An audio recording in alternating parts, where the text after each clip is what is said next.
Today, let's talk about self-deception, a real poison candy.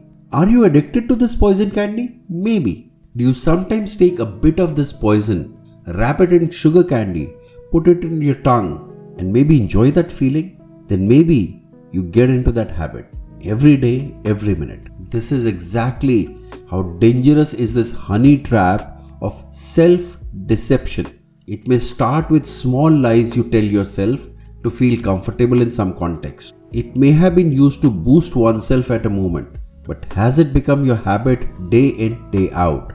Personally, I have always been a big fan of self-love, and yet I can look at some of its big downsides also. One of the major probable downsides, among many others, is self-deception.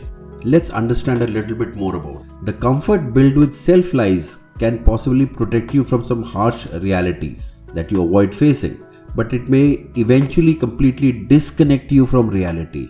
At that point, you may just feel incongruent around you. You may experience a world around you as a sham. You may completely lose touch to reality around you. Does it sometimes feel that way? Maybe you're stepping into self-deception.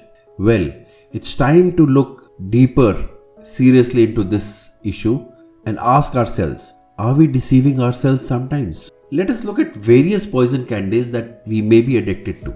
I'm going to talk about 3 major and most dangerous kinds of self-deception out of dozens of them. These are those 3 which I encounter almost regularly in my coaching sessions with my clients.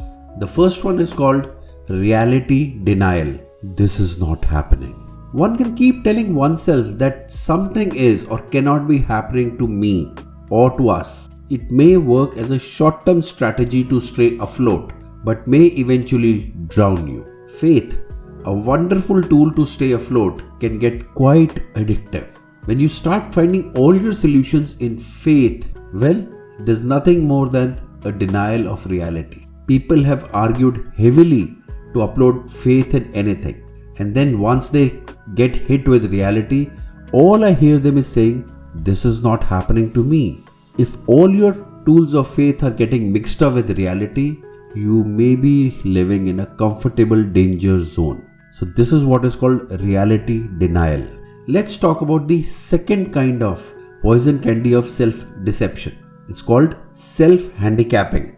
It is also being uncertain about your own capabilities. Usually, it can be recognized easily when people attribute their success to external factors other than skill. Have you met somebody and congratulated that person on the success they've had lately and they said, well, it is because of such person or such opportunity or maybe luck or something like that.